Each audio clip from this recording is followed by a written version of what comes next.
Pathology पढ़ने जा रहे हैं जिसमें हमारा जो टॉपिक है वो है सेल इंजरी।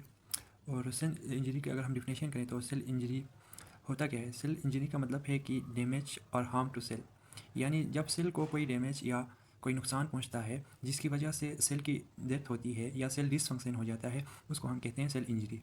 और सेल इंजरी में हमारे पास काफ़ी साफ सेल इंजरी में आते हैं। वो उसकी जो फर्स्ट टाइप्स हैं वो हाइपोक्सिया है। हाइपोक्सिया यानी हम उस कंडीशन को कहते हैं जिसमें हमारे पास ऑक्सीजन की डिफिशिएंसी होती है सेल में। अगर इसकी हम देखें तो एक टर्म यूज़ होता है हाइपोक्सिक हाइपोक्सिया, जिसमें हम ऑक्सीजन की लेवल को जो ऑक्सीजन होता है वो हमारे लंग्स में कितना है। तो हाई अल्टीट्यूड पे अगर हम जाएं तो हमारे पास ऑक्सीजन की लेवल लो हो जाती है वहाँ पे, और जो लंग डिजीज़ होता है इसमें हमारे पास जो ऑक्सीजन की कैपेसिटी होती है वो रिड्यूस हो जाती है। और अगर हम देखें तो और सबसे पहले हम अगर एल्विलाई में देखें तो सबसे पहले हमारे पास इन्वायरमेंट से ऑक्सीजन हमारे इनहेल होकर हमारे एल्विलाई में आता है। एल्विलाई से डिफ्यूज़ होके ये ब्लड में जाता है। ब्लड में से हीमोग्लोबिन के साथ ये कंबाइन करके ऑक्सी हीमोग्लोबिन बनाते हैं। उसके बाद जो ऑक्सी हीमोग्लोबिन ये ब्लड के साथ फ्लो करके हमारे पास जो सेलुलर टिश्यू के पास जाते हैं और यहाँ से डिफ्यूज़ होके हमारे पास एक जिस तरह अगर हम एग्जांपल लेते हैं तो हार्ट में जाते हैं या मसल में जाते हैं या लीवर में, इसी तरह डिफरेंट ऑर्गन के पास या डिफरेंट ऑर्गेनलीज के पास जाते हैं। तो अगर हम इनमें से जो ऑक्सीजन की डिफिशिएंसी है, सबसे पहले हमारे पास ये एल्विलाई में तो आ गया। अगर जो हमारे पास जो फर्स्ट कंडीशन है ऑक्सीजन की डिफिशिएंसी, वो उसको हम कहते हैं एनीमिक हाइपोक्सिया, यानी जिसमें इस कंडीशन में हमारे पास जो एनीमिया यानी हीमोग्लोबिन की डिफिशिएंसी होती है।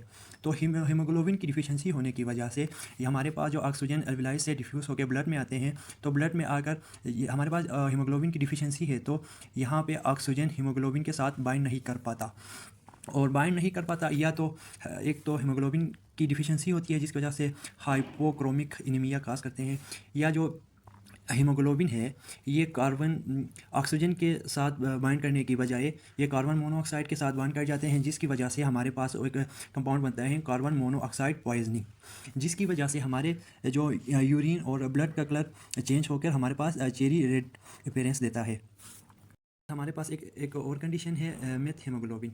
अगर हम नॉर्मली देखें तो जो हीमोग्लोबिन में जो आयरन पाए जाते हैं वो हमारे पास फेरस कंडीशन में पाए जाते हैं। फेरस कंडीशन में हीमोग्लोबिन हमारे पास जो ऑक्सीजन है उसको ट्रांसपोर्ट करते हैं। अगर जो हम उसमें मेथ उसमें उसकी कंडीशन में देखें तो हीमोग्लोबिन में जो आयरन पाए जाते हैं वो फेरिक फॉर्म में पाए जाते हैं, जिसकी वजह से उसमें ऑक्सीजन की जो ट्रांसपोर्ट करने की कैपेसिटी रिड्यूस हो जाती है। थर्ड जो हमारे पास आता है वो स्टेफनेंट ब्लड फ्लो, यानी जो इस्कीमिया यानी जो हमारे ब्लड फ्लो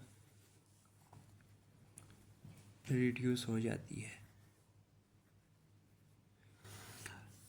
इसकी जो मेन काजेस है वो ऑब्स्ट्रक्शन यानी blockage of arteries capillaries and when, यानी जब ब्लड कैपिलरीज या आर्टरीज की ऑब्स्ट्रक्शन यानी उसकी अंदर ब्लॉकेज हो जाती है तो हमारे पास डेफिनेटली ब्लड फ्लो रिड्यूस हो जाती है। अच्छा, जो नेक्स्ट हमारे पास है वो हिस्टोप्लाज्मिक हाइपोक्सिया है, यानी इसमें जो हमारे पास ब्लड से जो हमारे पास ऑक्सीजन है वो डिफरेंट ऑर्गन के पास जाते हैं, यानी हार्ट हो गया, लीवर हो गया या डिफरेंट ऑर्गन के पास हैं उनके पास जाते हैं। यानी हिस्टोप्लाज्मिक हाइपोक्सिया में हमारे पास जो ऑक्सीजन है वो हमारे पास ब्लड से डिफरेंट ऑर्गन के पास नहीं जा सकते हैं। उसकी जो मेन काजेस हैं वो साइनाइड पॉइजनिंग है। साइनाइड पॉइजनिंग की वजह से हमारे पास जो साइटोक्रोम है वो इनहिबिट हो जाता है। इनहिबिट होने की वजह से हमारे पास जो ऑक्सीजन है वो मेटाबोलाइज नहीं हो सकते, जिसकी वजह से हमारे पास जो ब्लड की अपीयरेंस है वो ब्लैक रेड अपीयरेंस होते हैं।